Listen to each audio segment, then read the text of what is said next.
Mr. Deputy Chairman, sir, I wish to speak a few words on this bill. Sir, I feel that there was no necessity for moving this coffee amendment bill as the Coffee Board administration has carried on efficiently with the cooperation of all the members of the board, both elected and nominated. I do not know what the government are aiming at by moving this amending bill.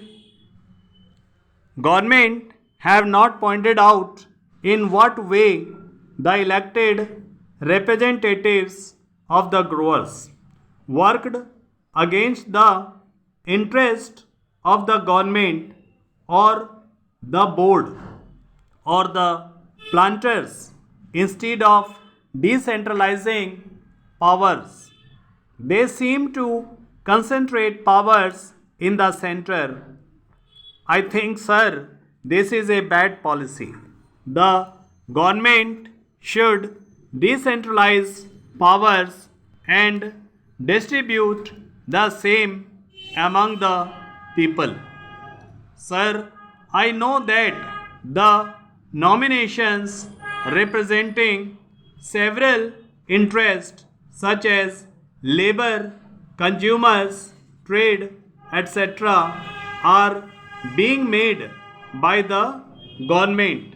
Till now, the coffee growers used to elect their representatives to the board. They had the right of franchise and used to elect representatives in whom they had confidence.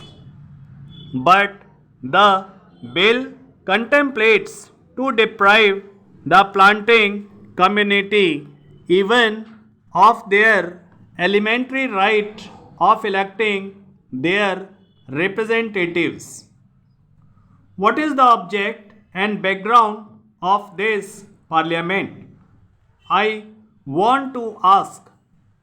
The Honorable Minister was pleased to say that this board is on the analogy of the tea board and all that. There are three boards now: the coffee board, the rubber board, and the tea board. The functions of this board are different from the functions of the other two boards. You cannot place the functions of the coffee board on an equal footing with those of the tea board or the rubber board. The same rules as can be applied to the rubber board cannot be applied to the coffee board. Sir, the coffee industry is now facing a great crisis. The prices of the coffee, both in the internal as well as in the external markets, are going down from year to year, and the cost of production is on the increase.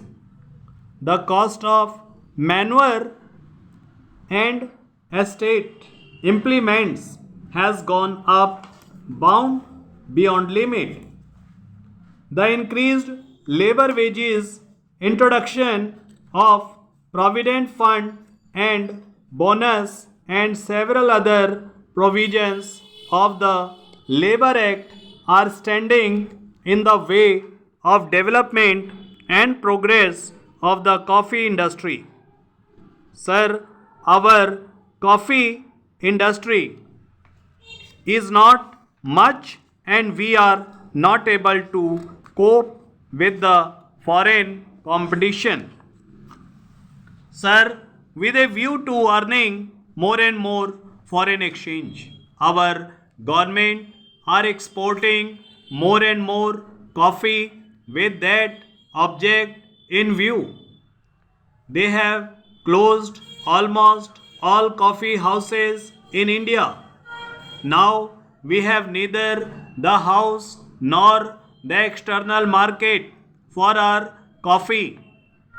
The prices obtained in the external market are lower than the prices obtained in India. This is the situation.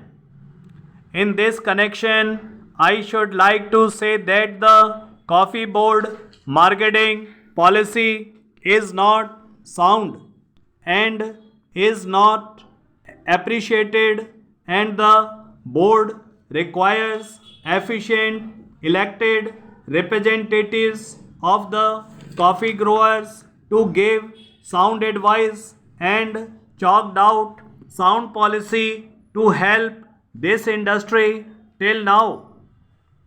From top to bottom are all being nominated except representatives of growers. They have introduced the nomination system which is against the principles of democracy. What harm is there in continuing the right of franchise so far given to the planting community to elect their representatives?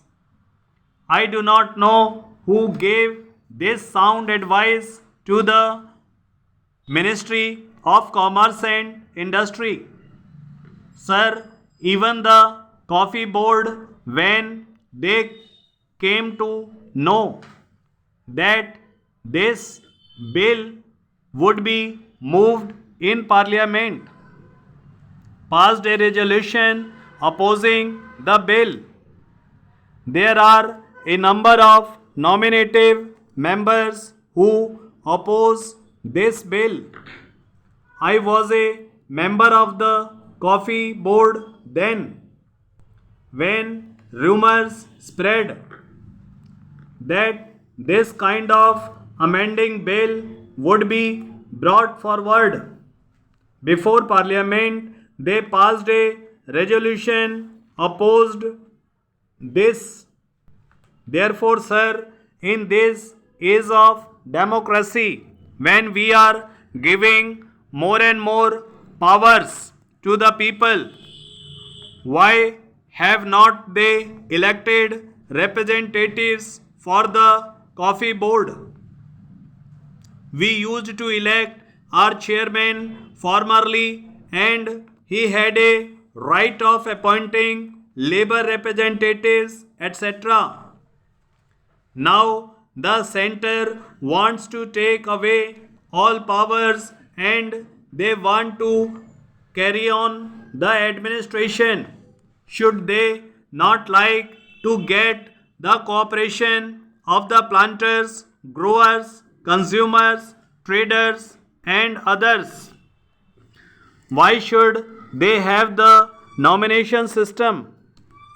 I cannot understand the request to Honorable Minister to consider this case and see to it that the system of election of the representatives of the big growers is retained and the planting community is not deprived of their right of franchise they have exercised so far.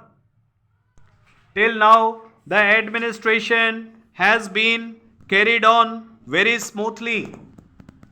It was going on very efficiently. The present chairman is a nice gentleman. He is taking a lot of interest. I propose even the chairman should be elected as a matter of course by the members of the coffee board. I request the Honorable Minister kindly to see that the coffee board is given the right to elect its own chairman.